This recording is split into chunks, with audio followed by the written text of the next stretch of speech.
আমি ভিক্ষা করে ফিরতেছিলেম গ্রামের পথে পথে। তুমি তখন চলেছিলে তোমার স্বর্ণরথে।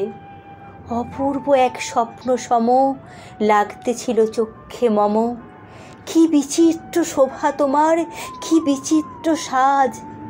আমি মনে ভাবতেছিলেম, এ কোন মহারাজ। আজ শুভক্ষণে রাত পোহালো। ভেবেছিলেম তবে আজ আমারে দাঁড়ে দাঁড়ে ফিরতে নাহি হবে। বাহির হতে নাহি হতে কাহার দেখা পেলেম পথে। চলিতে রথ ধন ধান্য ছড়াবে দুই ধারে। মুঠা মুঠা কুড়িয়ে নেব, নেব ভারে ভারে। দেখি সহসা রথ থেমে গেল আমার কাছে এসে। আমার মুখ পানে চেয়ে নামলে তুমি হেসে। দেখে মুখের প্রসন্নতা জুড়িয়ে গেল সকল ব্যথা। হেনকালে কিসের লাগে তুমি অকস্মাৎ আমায় কিছু দাও গো বলে বাড়িয়ে দিলে হাত।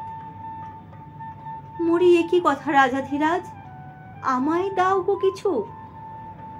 শুনে ক্ষণকালের তরে রইনু মাথা নিচু।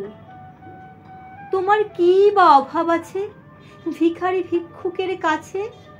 এ কেবল কৌতুকের বসে আমায় প্রবঞ্চনা। ঝুলি হতে দিলেন তুলে একটি ছোট কণা। যবে পাত্রখানি ঘরে এনে উজাড় করি, হে কি ভিক্ষা মাঝে একটি ছোট সোনার কণা দেখি। দিলেম যা রাজ ভিখারিরে স্বর্ণ হয়ে এলো ফিরে। তখন কাঁদি চোখের জলে দুটি নয়ন ভরে।